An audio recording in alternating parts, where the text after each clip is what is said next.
Nkwaniriza nnyo munnaffe olunaku lwa kusatu webale kuba nti okalidde tulabe agataliiko nfuufu.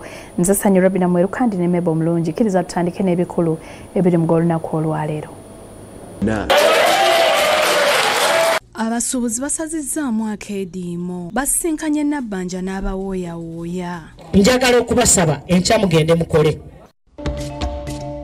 Kubanga abasajja bangi ennaku zino badduka obuvunaanyizibwa nga bakyalina mu maka. Naye ate bw'amanya nti alina omuwaatu ogwo. Abakugu mu kubudaabuda abafumbo bakubaganya empawa ku kyakooti okukkiriza abasajja okunoba.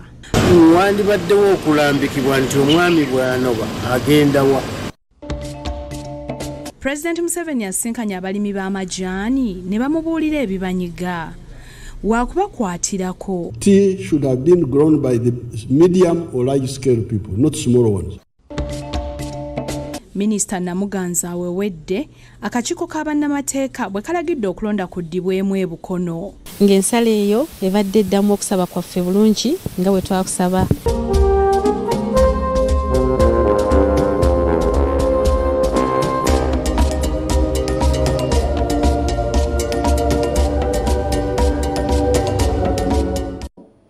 Kale nnyongera okwebaza okubanga okalidde. Kyaddaaki abasuubuzi basazizzaamu akeediimo akakulungudde ennaku 2 olw'embeera y'emisolo egibabuzizza obutuuliro. Bino birangiriddwa akolanga ssentebe owa Kasiita Issa Ssekitto oluvannyuma lw'abasuubuzi okusisinkana Ssaabaminisita Robinah Nabbanja mu lukiiko olubadde olw'ebbugumu. Ensisinkano ya Ssaabaminisita Robinah Nabbanja n'abasuubuzi abali mu keediimo etandise ku saa 5 ku Obose. Kyokka abasuubuzi basuseko bakwerirwa ne beeremu okukola ne Ssaabaminisita okutuusa nga bannaabwe abaakwatiddwa olunaku lw'eggulo bayimbuddwa. Kubanga oga wano tetulina wetugenda kujja. Tukusaba abantu baffe babaleete wano kuba si bannabyabufuzi tebalina kipiira kye baayokezza. Tusooke tumale ki? Then Kino Ssaabaminisita Nabbanja akikkiriza era abakwatidde olunaku lw'eggulo bawose kuyimbulwa. Have been granted a non-cash bail in the sum of Uganda shillings 200,000. The sureties are bonded a sum of Uganda shillings 500,000 each. In the event these accused persons do not come back to court, we shall require you to pay this money. Baabuse ne bakoma okusaamwera n'ekitundu kikuniruddamu mu bbugumu ery'amaanyi. Abasuubuzi bajjuza ekisenga batesebwa n'ekibooga libadde essanyu ng'abadde bakwatiddwa bakomyewo. Mukulikeeyo. Ssaabaminisita atandikiddwa n'ategeeza abasuubuzi ebyatuukiddwa ku lunaku mu nsisinkano n'abakulembeze ba Kasiita. Muno mwe muli ensonga y'omusolo gw'engoye okuwozebwa mu kiro ogwezizza abasuubuzi bangi mu kyalo. Era Nabbanja bakakasiza nti ensonga eno yeetaaga okukola ennongosereza mu nteeka ng'era agenda kujanjula eri kabineti ku bbalaza olwo ennongosereza zigende mu Paalamenti erina obuyinza okukola amateeka. Nange mwennyini obuvunaanyizibwa bwe muntisse ogenda mu kabineti okuyisaayo paka nze lead of government business mu Parliament. Ngenda kulaba nga ebiri bye twogeddeko nange mbivuga kinawadda. Mbasuubiza. Ku nsonga y'emali y'abasuubuzi wagamidde mu URA enako olukiiko olutonzeewo akakiiko k'abantu 73 bava mu basuubuzi 3 mu URA n'omu ku UNBS okugonjoola ekizibu kino. Komiti eno eriko aba URA n'abasuubuzi bammwe.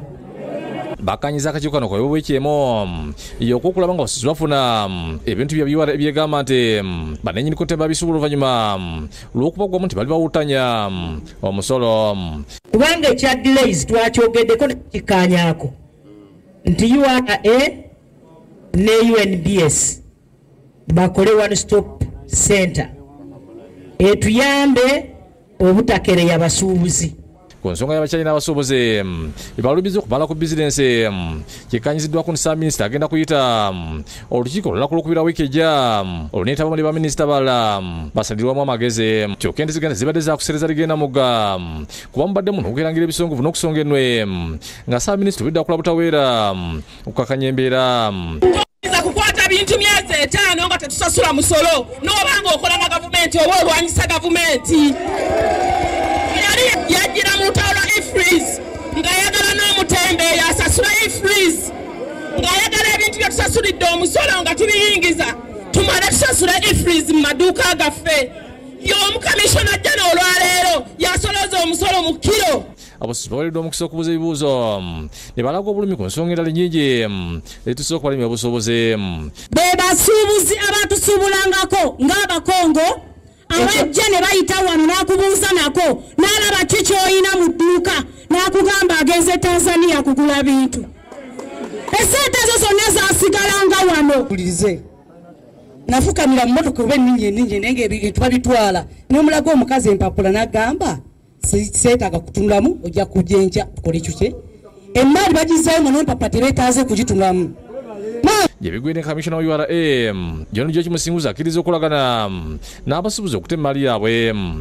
Nga bwe tulabye nti tulina common interest mutuwa akaseera ka komiti ejja kuwandolinga bino byonna bye twogeddeko tujja kujjamu ne win-win solution. Abasabye okuddukirira akakiiko akasidde obayambibwe yemye okusonyiwa abasuubuzi engase n'amagoba olw'ensobi ezaakolebwa abakola ku bya konteyina. Because mbadde mbuuza zino sente okujjako bw'oba ogamba ku musolo omupya ogwaze guno omwaka gwe bayita declaration IDF eyeri 1%. Bwatu Nabbanja alagidde akakiiko akateekeddwa okutandikira olunaku olw'enkya okukola ku nsonga z'abasuubuzi.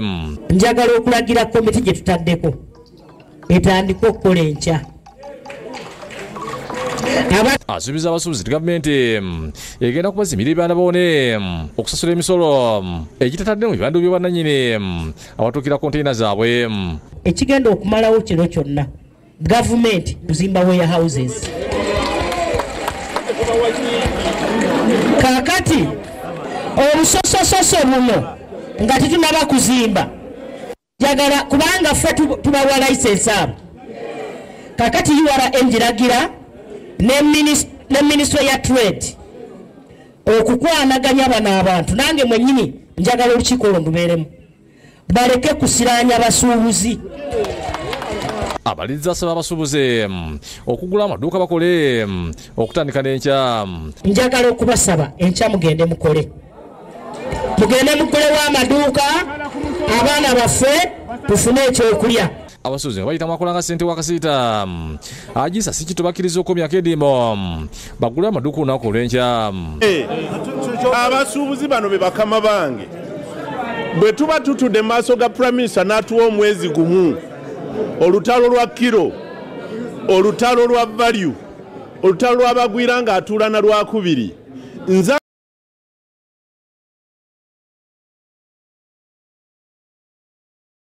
ninga Sekitto agamba abantu nti tuleme okuddayo tukole tugenda kugulawo tukole naye twagala nga omwezi gwe yeewadde atuwa ansa kuba ansa eno erudde.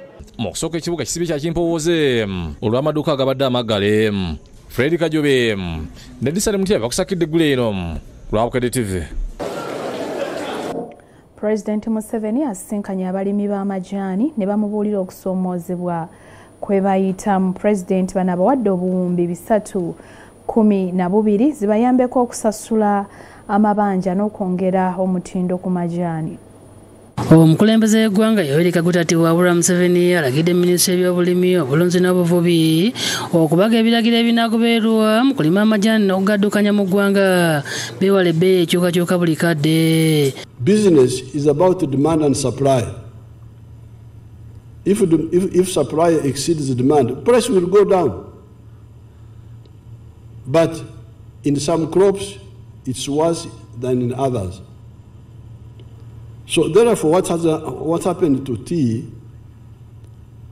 is that, first of all, global demand for tea, I have it here.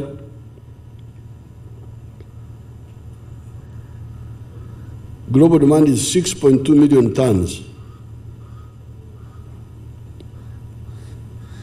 The production of tea now is 6.6 million tons. So the production is bigger now than demand.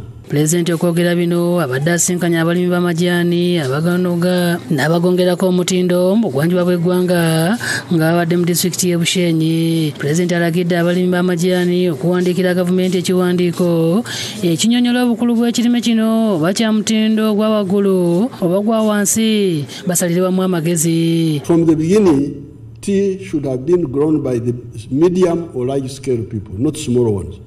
I don't know whether that is the case now, you will tell me. Agambye nti bwakutunuulira okusomooza okusangibwa abalimi b'amajaani alabe engeri gy'abakwasizaako. So the risks of Okudiba, that things have no market, or the price collapses completely. Pulezidenti awadde abalimi b'amajaani ensimbi obuwumbi 312 zibayambeko okusasula amabanja n'okwongera ku mutindo ogw'ekirime ekyo. Minisita w'ebyobulimi Frank Mwebaze akubiriza abalimi b'amajaani okubaako engeri gye beeyambamu olwo ne gavumenti w'eneetandikira. So, Your Excellency, what we are doing now, that we have drafted tea management guidelines and regulations which are before the Attorney General.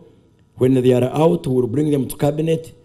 Those regulations will empower our extension staff, because, Your Excellency, when we remove the agencies like UCD and others, we agreed that we empower one regulatory system through the extension system. So we shall empower the district production coordinators and their sub-county staff. Ssentebe w'abalimi b'amajaani Onesmus Masiko asabye Pulezidenti Museveni okwanguya ku nteekateeka y'okussaawo zooni ku kirime kino kibagondeza emirimu. Your Excellency, through government intervention of free tea seedling supply, Uganda's tea industry is dominated by tea outgrowers as opposed to processing factories owning nucleus estates. As a result, more than 70% of Uganda's tea acreage, people grow tea and supply it to factories which they do not own. Between green teas, between white teas, between black teas, between yellow teas, kandi zona ezikurwa mu majani gitu aga Canarias inesisa gutukinga omu Uganda. Kiremwe ya white tea negura shilingi 40. There are even medicines in tea. So there is more to eat than just drinking. Ate Minisita omubeezi w'ebyamayumba Pacis Namuganza awangudde omusango gwe yaloopa ogw'okumubba akalulu ak'ekifo ky'omubaka wa Bukono mu disitulikiti y'e Namutumba. Akakiiko k'abannamateeka kalagidde okulonda kuno kuddibwemu. Akakiiko k'abannamateeka akasibwawo Pulezidenti Museveni okuwulira emisango egy'ababbi b'obululu mu kamyufu k'NRM kakeeziganyiza ne minisita omubeezi ow'amayumba Princess Pacis Namuganza nti ddala okulonda mu Bukono County mu disitulikiti y'e Namutumba kwalimu emivuyo mingi bwe bati ne balagira okulonda kuddibwemu. Okusinziira ku nsala y'akakiiko, kulonda kugenda okuddibwamu magombolola omuli ey'Ekibaale kw'ossa ne Kibaale Town Council mu bbanga lya nnaku 21 okutandika n'olwaleero. Bwekityo basazizzamu obuwanguzi bwa Emmanuel Maganda yali yalangirwa ku buwanguzi bw'ekifo kino. Minisita Namuganza oluvannyuma lw'okukwasibwa ensala eno asimye akakiiko k'abannamateeka olw'okusala amazima n'okulaga obwenkanya ne kasazaamu oyo gwe yagambye nti abadde yalangirwa mu bukyamu. Ng'ensala eyo ebadde eddamu okusaba kwaffe bulungi nga bwe twakusaba ezizza Mwami Maganda Emmanuel Katoko ebbali negamba nti saawa zino si flaga bearer wa NRM okusinziira ku mivuyo ezeetabika mu kulonda kwe Bukono constituency, era tribunal negamba nti wabeerewo okuddamu okulonda mu bifo bino ebibiri. Ono era alabudde akakiiko k'NRM ak'ebyokulonda obutaddamu kuleeta mivuyo mu bifo ebiragiddwa okuddibwamu okulonda olw'ensonga nti abantu ab'e Bukono bakiikirira tebajja kubiikiriza. So nsaba ng'okulonda kuno okubeeramu balekere okugaba DRA forms okuwa ba candidates mu ngeri emmenya amateeka. Tubeere n'obulambulukufu tugoberere n'NRM register eziri ku byalo. Omuntu asoma amanya balyoke bamulonde. Akakiiko era kakasiza nti Jacqueline Birungi Kobusenje yawangula ekifo ky'omubaka omukyala owa disitulikiti y'e Kayunga. Munnamateeka w'Obusinge awerekeddwako Moses Kalangwa ssentebe w'NRM Kayunga okufuna ensala eno agambye nti Obusinge yawangulira waggulu n'obulwa emitwalo ena nga tewali nsonga ya muntu yenna kuvaayo okubakanya buwanguzi obwo. Era tribunal n'ekakasa nti abantu b'e Kayunga balonda bulungi era balonda omukyala Obusinge Jacqueline birungi. Wabula ye Agathana Lubwama yaloopa omusango guno alaze obutali bumativu n'ensala y'akakiiko era n'akakasa tegenda kukomawo kubonna munigina. Ground amawulire gonna agaliyo kiraga nti twawangula akalulu. Kiki mbagamba bannakayunga abampuliriza tugenda kudda nga independent. Mbutuufu obujulizi bwe baleeta ne bwe naleeta na byonna nebaza balooya nebaza n'abakulu abatutwala kubanga basaza amazima kuba akalulu nakawangula bannasemba bule mwampa obuwagizi. Mu ngeri yemu abayimbi nga bakulembeddwamu Munnamasaka Emmanuel Nsereko batongoza enteekateeka ez'okunoonyeza Pulezidenti Museveni akalulu era nga bagenda kufulumya ennyimba ezitali zimu ez'okunoonya akalulu.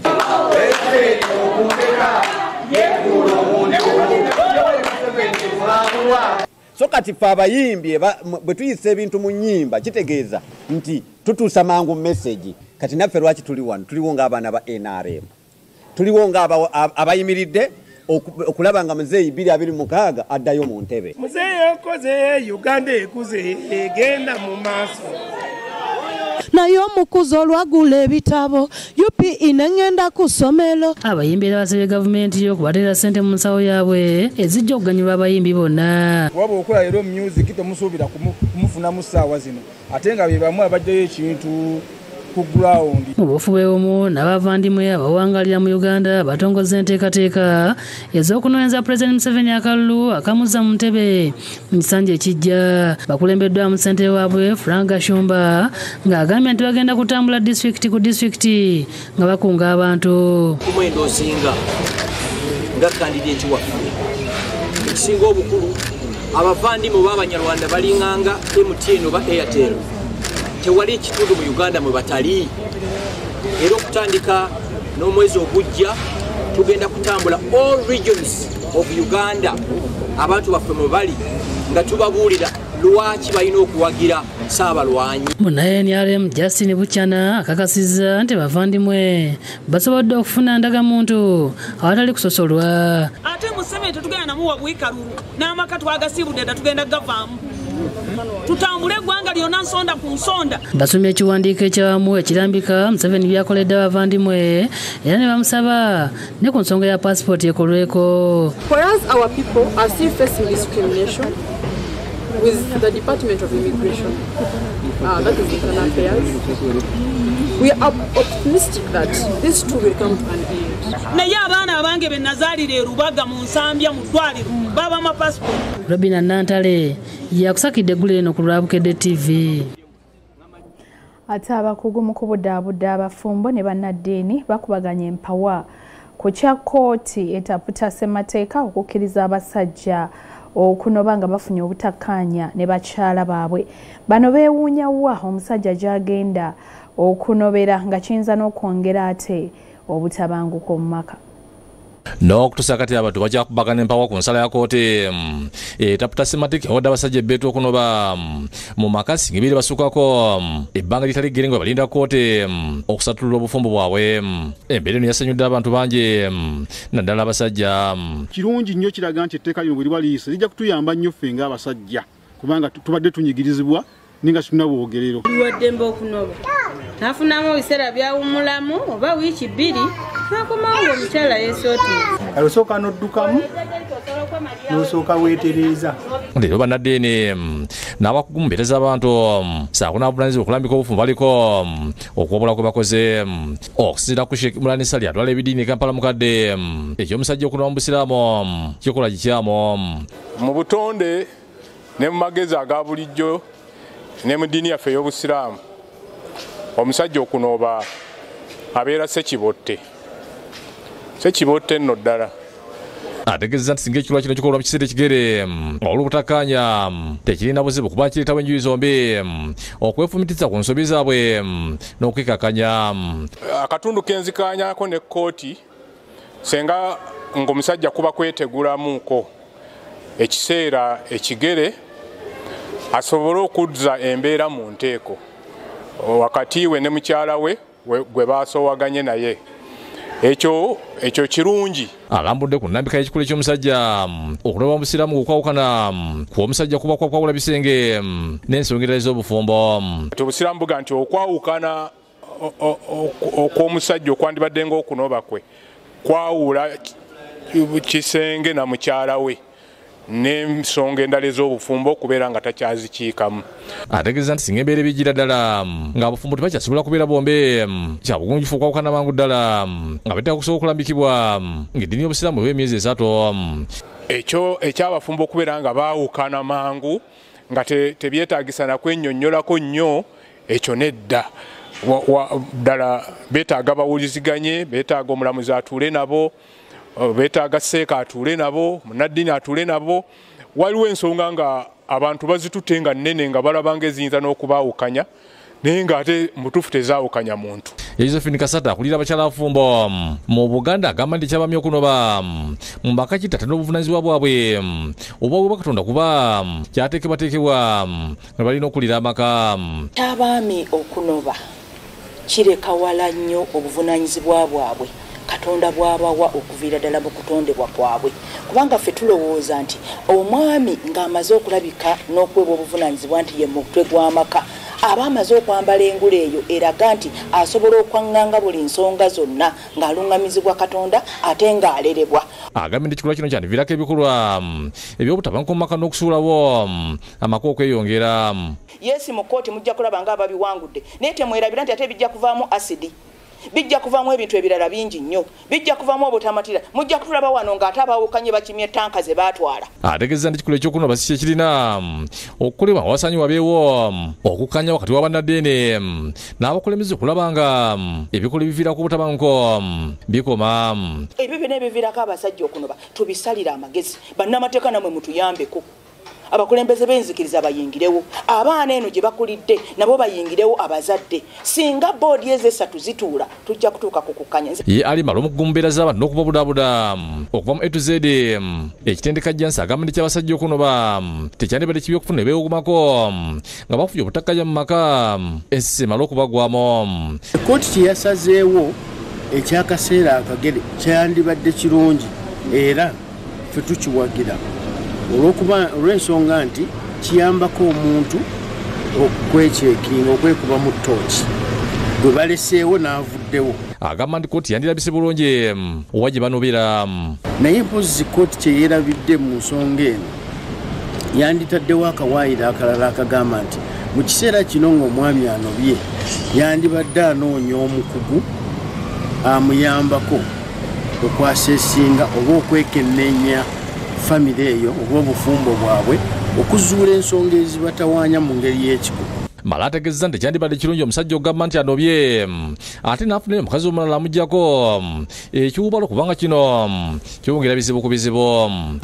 Nandirowoozeza nti kkooti yandibugoberezzaako okusobola okuluŋŋamya ensonga eyo obulungi kubanga abaami bayinza okufuna ebbeetu ate ne beegazaanya agenda okuva mu lusirika lwagenzeemu kkooti lwemugambye ng'ate afunyeyo omugole omupya ate nekyongera okusajjula ensonga. Obudde nti nazzi kuno abakyala ebaanobanga naye ekituufu kyandibadde nti omwami tanoba wabula bandirongooseza ensonga zaabwe. Disani Mutyaba yakusagidde ggulo ku Lwabukedde TV. N'emboozi eyo nsaba okkirize tukuwummuzeemu katono tugenda kudda n'ekitundu kyaffe ekyokubiri mulimu gano. China etongozza supersonic cruise missile empya ekika kya Dongfeng 100 oba abamu gye bayita CJ100 eno ekuba mu kilomita 1000 oba miles 2485 nti wano eba esobola bulungi nnyo okukuba mu mawanga okuli South Korea, Japan, Taiwan n'enkambi z'Abamerika ezirinaanyeemu ng'eya Guam mu ddakiika 4 zokka. Eno ekubisiza mu sipiidi y'eddoboozi emirundi 4 abakugu kye bayita March 4 nga mu byangungu edduka kilomita 1090 buli ssaawa. DF-100 supersonic cruise missile bwe baba bakosezza nnyonyi yaabwe ey'Abachina H-6N bomber ate eba ekuba mu kilomita kakaaga. Eno bagireese okuba emmere ennwanye n'ebintu ebirala eby'omuwendo gamba ng'amakolero g'ebyokulwanyisa oba amaterekero ne air defense systems DF-100 abamu gye bayita Changjian 100 elungamizibwa tekinologiya wa inertial navigation nga kwogasse ne terrain match sensor okusobola okukuba target awatali kukosa birala ebitagendereddwa. Eno yasooka okulabikako mu mwaleso gwa China ogw'ebyokulwanyisa mu 2019 ng'ekyali mu kukolebwa kati bagimaliriza era bagitongozza. Science ne teknologiya kulika ennyo mu kumulamu ogwo tweyongeddeyo n'ekitundu kyaffe ekyokubiri ekyagataliiko nfuufu ng'abayizi b'ekibiina ekyomusanvu beetegekera ebigezo ebyakamalirizo. Olupapula lwa Bukedde luleetedde abayizi bano ebigezo bya mock ebyokwegezaamu okutandika n'ebbalaza eya wiiki ejja. Akulira Vision Don Innocent Wanyama yayanjudde enteekateeka eno era ng'ebigezo bitandika ku Mande. Olupapula lwa Bukedde nga luyita mbasomesa abakugu lutegese ebibuuzo bya P7 mu nkola yaffe eya Paspero ey'okwegeza mu biyitemu ebigenda okuyamba abayizi okweteekera ebigezo ebyakamalirizo. Mu lukonanamu lwatuuziza ku kitebe kya Fon Minosi eri mu Kampala. Akulira Vision Group etwalani Bukedde Don Innocent Wanyama agambye nti ebibuuzo bino bigenda kufuluma okuva ku bbalaza nga 25 omwezi guno okutuuka ku Lwokuna nga 28 kyokka. Buli kibuuzo ekifuluma zifulumirawo enkeera abayizi basobole okwegolola. So bannange abazadde abasomesa mwena abali eyo kambajukize nti ku August nga Monday 25 tujja kubeera n'ebibuuzo biraninge mpaka August 28 and then weekend addako ku Monday nga 1st September nga tutandika obawa answers. Ategeeza nti ekibuuzo ky'Olwokuna answers zakyo zafuluma ku Monday nga lumo omwezi ogw'omwenda tulo Paspero agende maaso nga bulijjo ku Monday n'Olwokuna. Ekirala ekikulu ekiri mu nteekateeka eno kiri nti omuyizi bw'aba aweebwa ekibuuzo ate enkeera tukuwa answers zaakyo. Kino ne kimuyamba okumanya enziramu entuufu ekintu ekitera okusomooza abayizi n'abasomesa. Wanyama akubiriza abazadde n'abasomesa okujjumbira okugula bookedde kusinyisira kumiroka nga bulijjo abaana batula ebigezo bino kubanga bigenda kubayamba nnyo okweteekera ebigezo byakamalirizo. N'olwekyo tusaba abazadde mwena abasomesa n'abantu mwena abalumiriddwa ebitundu byamwe okugula abayizi baffe olupapula lwa Bukedde ku nnaku ezo. Abayizi mwe bajja okusanga ebibuuzo ebyo basobole okufuna omukisa okwetegeka bulungi era bajja kuyitira waggulu. Agambye nti ebibuuzo bino bituukana n'omutindo gwa yuneebo era biteekeddwa abasomesa abakogo. Tuleese ebibuuzo bya mock ebinayamba abaana baffe abayizi bano okuyitira waggulu nnyo. Ebibuuzo bino bitegekeddwa abamu ku basomesa abasinga obulungi mu ggwanga era nga bagoberera bulungi enteekateeka y'ekitongole ekivunaanyizibwa ku bibuuzo mu ggwanga ekya UNEB. Agasseko nti okuva Bukedde byatandika okuteeka ebigezo bya Paspero ne mock zino abaana bangi bawadde obujulizi ku ngeri yibayambye mu kuyitira waggulu kubanga baba basobola okuba mu ttooki okulaba bwe bayimiridde n'okutegeera bwe baddamu ebigezo. Abayizi abasomesa n'abazadde abaze beeyambisa ebifulumira mu Paspero wa Bukedde baze bawa obujulizi nti bibayambye nnyo era abamu nga balabira ddala bye basanga mu bibuuzo ebisembayo tebina na njawulo na bino bye tubadde tubawa mu Paspero. Tulina obujulizi nti bano abakoseza Paspero mu Bukedde bangi bazze nga batuwa testimonies tizibayambye era abaana ne bayitira waggulu. Mu ngeri Wanyama ategeezezza nti enteekateeka zakwiza ebibuuzo bikagwirawo agenda mu maaso. Tuna n'enteekateeka okuyamba abayizi baffe kye tuyita quiz, PLE quiz.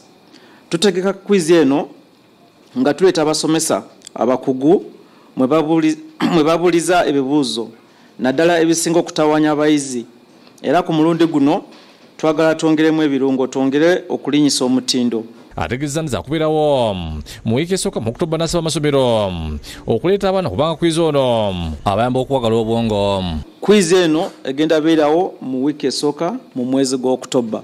Abaana bangi abazze mu kwizi eno era nabo batuwadde obujulizi nti kwizi yabayamba nnyo kubanga abasomesa abajja babayamba okutegeera awali problem areas obuzibu ki question approach. Njagala okubakubiriza mwena nti muleeta abaana ku quiz abaana beetegeke beegezeemu balabe level ya preparedness. Lydia Nachigule neddawo kyaligoze bakusakidde eggulu ino lwa Bukedde TV.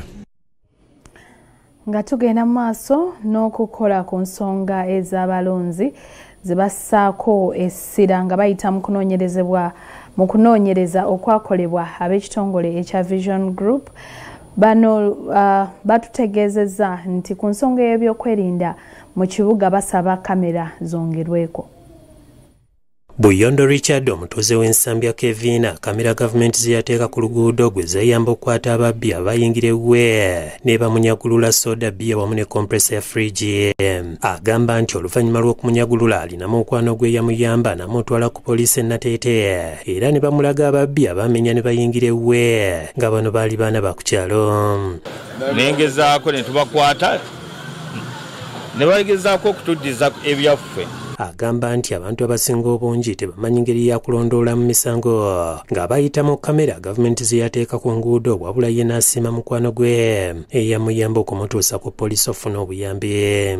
Ziyamba naye abasinga tebamanyi obutamanya bwe businga okutuyisa obubi eno. Katabira Ismail agamba yayita Buyondo ng'obudde busaasaana okumutegeeza nti baali bamubbye. Olunaku lwe nakakasa ezo kamera lwe lunaku lwe baagenda ne bazuula ababbi ababba firije kubanga baalaga poliisi ng'eyitawo military eyitawo ekiro naye ng'ababbi ate nzinange naye sibalabye. Gaita Moses naye agamba nti kamera za mugaso nnyo eri abantu kubanga mu biseera bingi ziyambye poliisi okukwata abamenyi b'amateeka. Waliwo gwabbako boodabooda ye naddukira Nateete nakabagigoberera era bamufuna waga bamulaba ofesi ye. Kasim Kibirige agamba nti kamera za mugaso nnyo era waliwo lwe yagenda ku poliisi okulopa omusango ne bamulaga ebifaananyi ng'ali waka. Ennaku ezo waliwo omuvubuka yatomera natta omuntu awo waliko abaali babbye ebintu bye nga babijjako ku mmotoka era bazudde ku kamera era ne bazuula ne babalaba era ebintu babikutte bye bajja ku mmotoka ne babizaawo n'abikwata nnyino bye. Ati wegambira nti kamera eyo eyamba waliwo omuntu asobola ogiraba ng'alaba ng'etalina makulu naye eyina amakulu mangi nnyo. Mu ekyo zino ze zimu ku nsonga abalonzi basaba zisibweko essira mu kunoonyereza okwakolebwa abakugu ba Vision Group mu kulonda okunabawo omwaka ogujja kino kiyambeko mu kwongera okunyweza ebyokwerinda mu bitundu by'eggwanga byonna. Kyokka ye Musoke Kristo Mbukenya agamba nti kamera ziyamba abantu bokka abalina ssente. Tosobola genda gamba nti osobola okufuna obwenkanya ku kamera nga toyina ssente. Agamba nti ku luguudo lw'ensambya Kevina kuliko kamera 3 naye ababbi basiba banyakula obusawo n'essimu z'abantu. Ffe naddala wano mu nsambya ababbi bangi naye ali ku kamera tasobola na kufaayo kunoonyereza nti obubbi mbulengedde samuweya poliisi tugiina eri kumpi agambe nti asindike poliisi mu kitundu ekyo waliwo obuzibu. Mwesigwa Paul agamba nti mu kifo wakolera waliwo kamera naye abazigu babeera buli lunaku ewatali muntu yenna abakuba ku mukono. Wano wakabawo accident ziringa 2 n'endala yali wali eyakabaye yasembe badde erwali naye kamera tizatuyamba. Nabuuma Esther agamba nti abazigu beetala mu kamera ne zibeera ng'ezitaliiwo. Kamera zino tezituyambye kubanga ababbi wano ensambya bangi era tebeesazeeko ne ku kamera babbirako. Ajati Nolukidda omutuuze w'e Kevina ng'amazeeko emyaka egisoba mu 3 naye abadde takimanyi nti baateeka kamera ku luguudo luno okutuusa omugoba wa boodabooda lwe yamutegeeza nti kumpi ne wabeera waliwo kamera. Nenninyo wa boodabooda n'aŋŋamba ogenda ku kamera ne mbuuza kamera ziri luddawa kati nali sizimanyi era sizitegeerawo we ziri era bwe yantuusaawo n'aŋŋamba awo wali kamera. Ye Haji Musa Idrisa agamba nti kamera za mugaso nnyo era gavumenti esaanidde okwongera okuziteeka mu bifo mwe zitali. Twebaza gavumenti olw'otulowooleza kubanga edda kino ekifo kyali ky'ababbi ng'abaana banyakula obusimu eri nga pikipiki gya speed naye kati kamera bwe kyabaziteekawo obubbi bulinanga obukendedde kubanga tubakwata. Omwogezi wa poliisi mu Kampala n'emirirano Patrick Onyanga agamba nti gavumenti eri ku mutendera gwa 3 ogw'okubunyisa kamera naye ebitundu bingi ebikyazeetaaga. Naye wale tuli mu phase 3 kamera tetumala waliwo ebifo ebimu bali twagala mu kamera naye batugamba nti ki ensimbi. Agamba nti kamera zibayambye nnyo mu kulondoola obumenyi bw'amateeka era ne batwalibwa mu kkooti. Ekifo kamera weeri ababbi tebabeerayo batya bamanyi ati wano kamera weeziri katuduke singa tubba wantu omuntu wano bajja tulaba poliisi ejja tulondola batukwate. Agamba nti omuntu bw'abeera ayagala okulaba ekifaananyi kya poliisi alina okutegeeza atwala ebyokunoonyereza ku poliisi era nga talina kusasula ssente. Kyokola ogamba bugambi OCCID oba oyo akola okunoonyereza anti ekifo kyebaddemu ebadde mu kamera tewali ssente gye bagenda okusaba. OC n'abantu be bagenda kugenda mu kamera balondole bafune akatambaako bakulage. Sulaiman Mutebi yakusakidde eggulire lino ku Luwabukedde TV. Kulisayo nnyo mu kumulamu okwo njagala okwebaza Kadako kyatuwadde tuguddewo n'abayizi ku ssomero erya Good Times Infant School e Kawaala booleseza ebitone mu kuzannya emizannyo n'okuzina. Wano alondoola amasomero Rubaga Florence Kyoshabire asiimye ebyoleseddwa abayizi. Kubadde kusagambiza ku ssomero lya Good Times Infant School e Kawaala babadde batuuka mu mpaka ez'okwolesa ebitone. Empaka zibadde wakati w'ennyimba okubadde Zebra, Tiger, Giraffe, Lion ne Rhino era abayizi babbinkanye emizannyo okubadde okudduka okutambula okuddukira mu kutiya kw'oteeka n'emizannyo miyitirivu egigenderera okutumbula ebitone.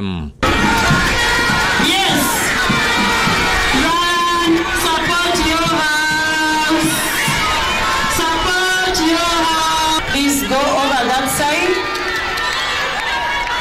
Faster. Don't throw. Don't throw. Support. Obadde empaka zigenda mu maaso ng'abazadde bewagira ennyumba z'abaana baabwe wakati mu kufuuwa buvuzera.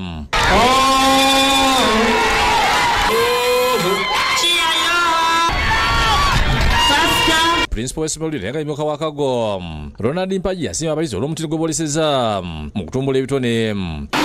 So therefore, parents, please ensure the world has changed. Enseko z'eki ekyuse tugamba nti enswa bwekyusa amaaso nga nawe okyusa ki envubo bwekyusa envubo naye abamu mukyali tubiri ebyedda omwana wange njagala akuke mukugusibu kubala mu luzungu mu SST mu science. Dennis Ngabira nakulira Sam's Food Industries aliko omusomesa mu ssomero lino essomero okuweza emyaka 12 mu kugunjula abaana b'eggwanga. I'm one of the witnesses to the great impact and I'm one of the beneficiaries and I continue to see good performance. I continue to see Good Times thriving. Omugenyi omukulu abadde Florence Kyasabire ng'alondoola amasomero Mugombere Lubaga ayogedde ku mpulira b'essomero lya Good Times Kawaala bwe booleseza mu kubangula abayizi. Omukyala alwana n'omusajja, abaana balwana ne taata, taata tayagala neighbors. But what Good Times Kawaala has created in that area, Mr. Ngabirano, you are talking about, you know, it is hard even to tell there is a school there. Okutuse ku ssaawa y'okuzina amazina abayizi makyamuda abazadde n'abagenyi abaddewo.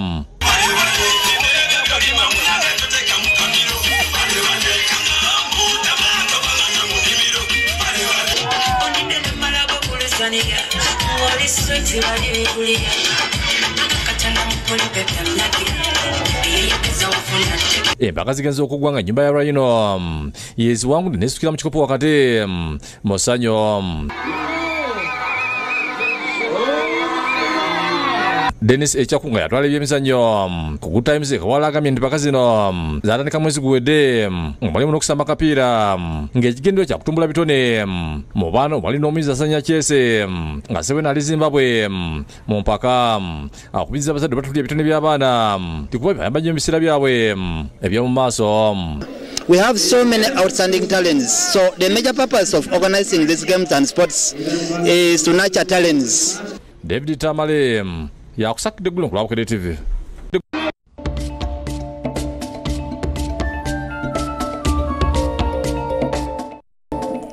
Tweyongeddeyo ne Reverend Father Andrew Ziwa ngono yamyuka bwana mukulu ow'ebunnamwaya akubiriza abakkiriza okubeera abagumu yadde nga bayita mu kusomoozebwaho kutali kumu. Okwogera bino abadde ku ssomero lya Ronald Garrett Kindergarten nga lino lisangibwa Zana ku mukolo kwe boolesezza ebitone. Libadde sanjirere ku ssomero lya Garrett Kindergarten Zana abayizi babadde boolesa ebitone batandise n'okusaba okulemedwa Reverend Father Andrew Ziwa nga bwana mukulu w'ekigo y'ebunnamwaya akutira abakkiriza bonna okunywerera Katonda wadde nga babeera bebasoomooza mu bulamu. Sosola oti bwokka si mwe tuweerereza nga bwe ŋŋambye bye mukola ebikoze ebirungi bw'omanya nti kirimu ekirungi manya nti kyokola ekirungi ekyo Katonda yabakonkonye ku mutima gwo. Abasabe okwefumitiza ate bajjukire nga bwe beetegereza byonna bye bayise basobole okuwayisa obe bwatunasima ab'essomero lino olw'okwebaza Katonda ebyo bye bayiseemu. Interese ekyo kitulaga essuubi ebimu tetulabirawo mangu ge tunakungulamu birungi. Balamisa abayizi nga bali wamu n'abasomesa be bakumbye okwetolola bunnamwaya.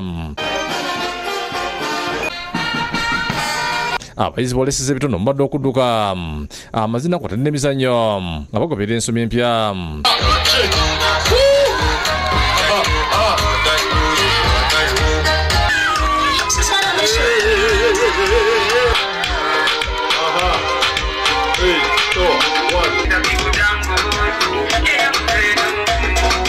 Abazadde basimye ab'essomero lino olw'omusingi gwe batadde mu baana baabwe batyo ne basaba abazadde okubayamba ku baana baleme okutulira ebitone. Twebaza nnyo omukyala Margaret n'omwami Kisitu olw'omulimu omulungi ennyo gwe bakoze, olw'omutindo ogw'amaanyi gwe batadde ku baana baffe. Era nkubiriza abazadde bonna abali mu bitundu bya Zana, Nfuufu, Bunnamwaya ekyamazima okutwongera abaana. Akulira emizannyo ku ssomero Juliet Hope alambuludde ku nteekateeka eno bw'atyo n'asaba abazadde babongere abaana. Tukowoola abazadde bonna otuwa abaana tusomesa bulungi. Agambye nti bakozesa kino kwe kusomesa omwana okumuyambako mu biseera eby'omaaso ate kibamba okuma emirimu gyabwe nga miramu. Emizannyo nga gino kubanga tomanya mu maaso eyo omwana waba mu by'okusoma like mu bitabo nga tebigenze bulungi, tomanya mu mipiira ajja kusambira ggwanga. Margaret Zalongo Kisitu nga yakulira essomero ategeeza nti bakongwa kusomesa bayizi mu bibiina bula n'ebyemizannyo babisaako essira wadde nasaba abazadde okubongera abaana. Kakati ebyemizannyo bino bibongerako okutumbula ebitone byabwe kuba tulabye abantu bangi bakuze naye ngaebitone bino bibajjeeyo ate tubasabira mutwongere n'abaana bangi. Omugenyi omukulu abadde amyuka radisi w'entebe Frank Chaza atendeza essomero lino olw'omulimu gwe likoze mu bayizi mu kubatendeka ebitone kyagambye nti yakubayo mu biseera eby'omu maaso. Bwe ne bw'oba tosobola kuwandiika linnya lyo naye omwana muwa omukisa yali likuwandiikira omwana muweerere. David Tamale yakusakidde Gwino ku Lwakubiri TV. Ate eyo nga tuvuddeyo Ssaabasajja Ronald Mwenda Mutebi owookubiri atendereza emirimu egyakolebwa eyali Kaggo Tofiri Marokweza Kivumbi eyavudde mu bulamu bw'ensi eno. Obubaka buno abutiise Katikkiro Charles Peter Mayiga era nga abusomedde abakungubazi ku kyalo Nkoni mu ssaza ery'e Buddu. Ali Kaggo Tofiri Marokweza Kivumbi nga yatwalanga essaza lya Ssaabasajja erya Kyaddondo aziikiddwa ku kyalo Nkoni ekisangibwa mu ssaza lya Ssaabasajja erya Buddu. Omukungubazi omukulu abadde Katikkiro Charles Peter Mayiga ng'emikolo gitandise na mmisa ey'okusiibula omugenzi ekulembeddwa omusumba w'essaza ly'e Masaka Severus Jumba. Marokweza era abadde omu ku basirikale ba Paapa mu ggwanga ku ludda olw'Ekereziya Katolika. Mu mmisa abasirikale ba Paapa bakoze emikolo egisiibula munnaabwe omubali n'okusoma ekiwandiiko kyabwe saako okuganzika ekimuli ku ssanduuke. Essuubi lino ery'abalamu eribadde ennanga enyweza omwoyo gwa muganda waffe Tofiri Marokweza lye liba libeera ekisumuluzo ekimuyingiza mu kifo ky'okwesiima. obubaka bw'omutukuvu Papa Leo ow'e14 okuva e Vatican busomeddwa Omusumba Jjumba. Gwoba obeera kitaabwe kwabo abatalina kitaabwe, era gwe oba obeera Katonda wa nnamwandu mukadde ono Ruth, gwoba obawa ekikubagizo kye beetaaga. Oluvannyuma nnamwandu Ruth Malokweza ne bamulekwa baganze ekimuli ku ssanduuko y'omugenzi. Katikkiro Mayiga naye atadde ekimuli ku ssanduuko y'omugenzi n'abakungu abalala okuva e Mengo. Abazzukulu n'abaana boogedde ku mugenzi Malokweza ebintu eby'enjawulo bye bamujjukirako. Nti wadde taata waffe yali mujaasi ng'omutima guggumidde, yatwagala nga bwe yatwagala, yawuliriza ensonga zaffe naye n'asigala ng'atuggumiza ng'atulageko wetambuliramu. Taata yafuna ekizibu n'agwa, bwe yagwamu kinaabiro obulamu ne bukendeeramukko. Obubaka bwa nnamwandu butuusiddwamu ku booluganda ng'amussaamu ekitiibwa era yakiwagira nnyo ng'amuwa ekitiibwa wasobeza nga yeetonda. Bannange, omuntu ono ayagadde nnyo abantu be, ayagadde buli omu. Katikkiro Mayiga oluvannyuma asomye obubaka bwa Nnamunsuwa ng'atendereza omugenzi Malokweza n'okusaasira abooluganda. Twafunye amawulire ag'okufa okwa mukwano gwaffe eyali ow'essaza Kaggo Tofiri Kivumbi Malokweza, kitalo nnyo. Obwakabaka bufiiriddwa ow'essaza eyali ow'amaanyi. Tusaasira nnyo nnamwandu, bamulekwa, abooluganda n'emikwano olw'okufiirwa mukadde wammwe. Asiimye omugenzi olw'okuleera ennyo ekika kye eky'engonge bw'atu n'asomooza bannabyabufuzi abaweebwa ebitiibwa ebitabajaamu. Tujjukira bulungi obuweereza bw'omugenzi obwaddemu ebitone ebingi ebisuubirwa mu bakulembeze nga mwe muli obwetoowaze, obukozi n'obuwulize eri Nnamulondo. Beena ayogedde ku mugenzi ng'atabadde wa ntondo era omugagga ate omuyonjo okuzaama. Tusaba Mukama abagumye mu buyinike n'omugenzi amuwe ekimuli eky'emirembe. N'assaako omukono gwe Ronald Mwenda Mutebi Kabaka. Oluvannyuma omubiri gw'omugenzi gutwaliddwa e Magombe n'agalamizibwa mu nnyumba ye ey'olubeerera. Abo batuusa yakusakidde eggulire no ku Lwabukedde TV.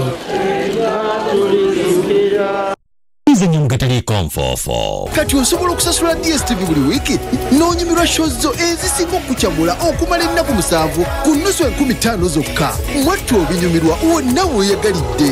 DSTV ensibuko y'ebisanyusa. Lubula Lorian n'ekyo kyaffe ky'emizannyo agataliko nfuufu wano ku Bukedde TV1. Tutandikiddeko mpaka za CHAN wetwogerera tiimu y'eggwanga ya Senegal bataka mu ggwanga balindidde okutunkana Uganda Cranes olunaku lugenda kubeera lwa 6 Nambole mu luzannya lwa quarter final okusalawo tiimu eneesoga semi final.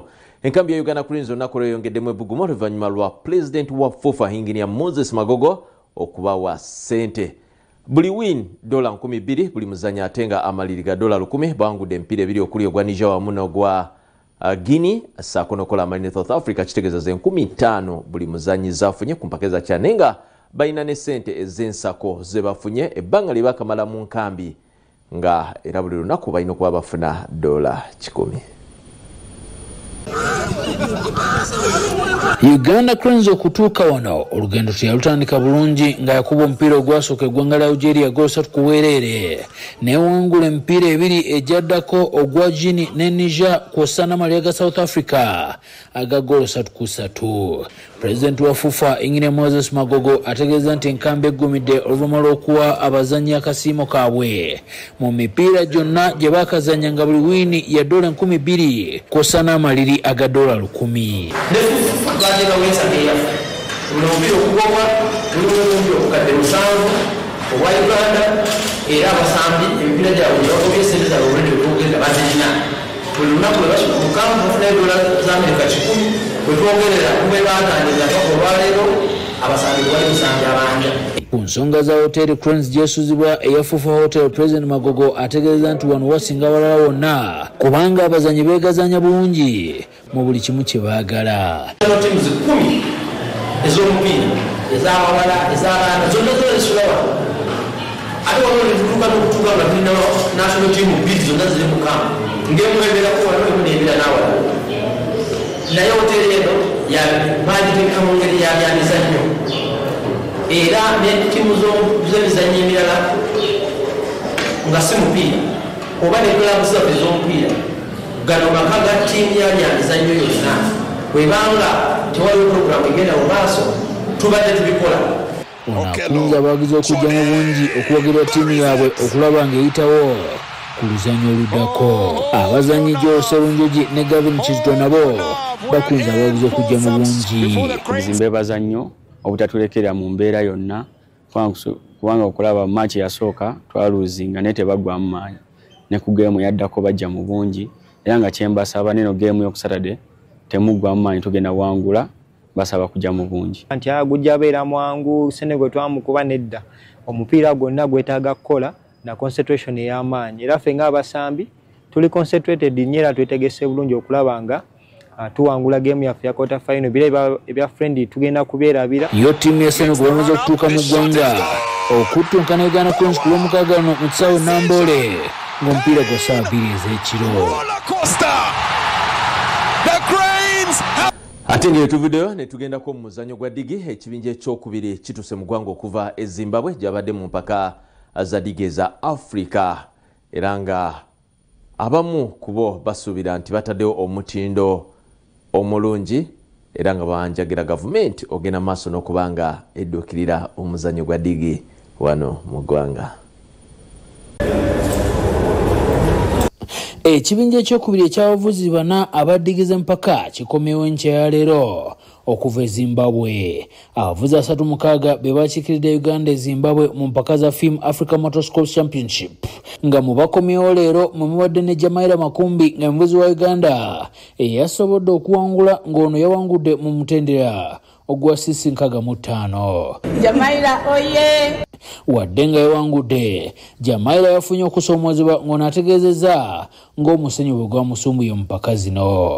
Twadde bizibu kizadde for 2 days, 4 days kubanga bali public holiday ate abamu twamanya okola training on weekdays.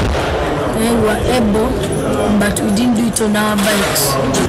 The government ya Uganda etukoleleyo traka za musenyu Kifano training ya Busiika na Galuga naye yonna teri musenyu nga gwe twasanze eri ate twetaagamu n'omukono gwa gavumenti tukwasizaako kubanga kati ng'okutwala piki zatuuka leeti nnyo ate teziriiko ba sponsors. Ayongedde n'awanjagira gavumenti naddala Speaker wa Parliament Anita Among okumudduukirira afune pikipiki empya okusobola okuwangulira Uganda emidaali emirala. Nze wano kweta Speaker wa Parliament sike ansponsoring engulu tufune abannayuganda tufune ku piki kubanga ba South Africa tebatukubisa kyokka Maina factory made bikes. South Africa yewangudde n'obubonero 717, Zimbabwe yakutte kyakubiri n'obubonero 468 ate nga Uganda yamalidde mu kifo kyakusatu n'obubonero 284. Nga tugenzeeko ebweru w'eggwanga, Liverpool etadde ku mmeeza obukadde bwa pound 13 okugula omutebi wa klabu ya Newcastle United ayitibwa Alexander Isak. Ebyo nebirala bye tugenda okulaba mu ggulire lino.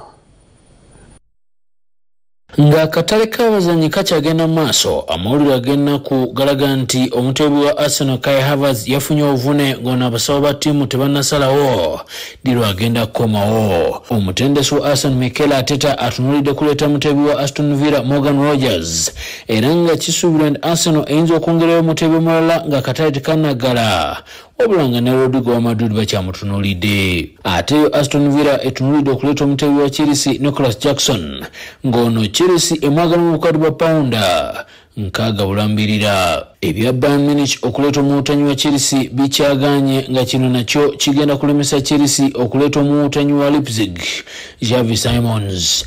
Chelsea era esuubiza okwongera ku ssente z'omuwutanyi wa Manchester United Alejandro Garnacho ng'ono Manchester United egambye tegenda kumutunda ssente ntono yadde ng'ayagala kugenda. Yo kirabu ya Tottenham sawa yonna eyagala kutwala mutebi wa Crystal Palace Eberechi Eze ng'ono Crystal Palace emwagala mu bukadde bwa pawunda 6 obula nga singa bigaana bayinza okuleeta omutebi wa Brentford Juan Visa.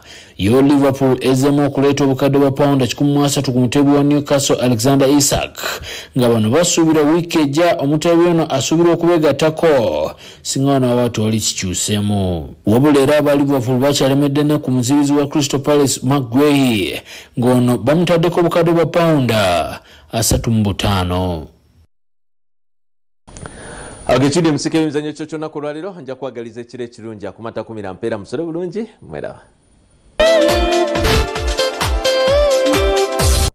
Mwebalire ddala akaddaku mutuwadde ate tujagadda mu saa 12 ez'okumakya.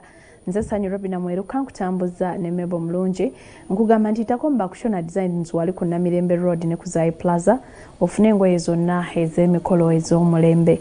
Katono mulungi ow'ekisaba kuume musule bulungi mweraba.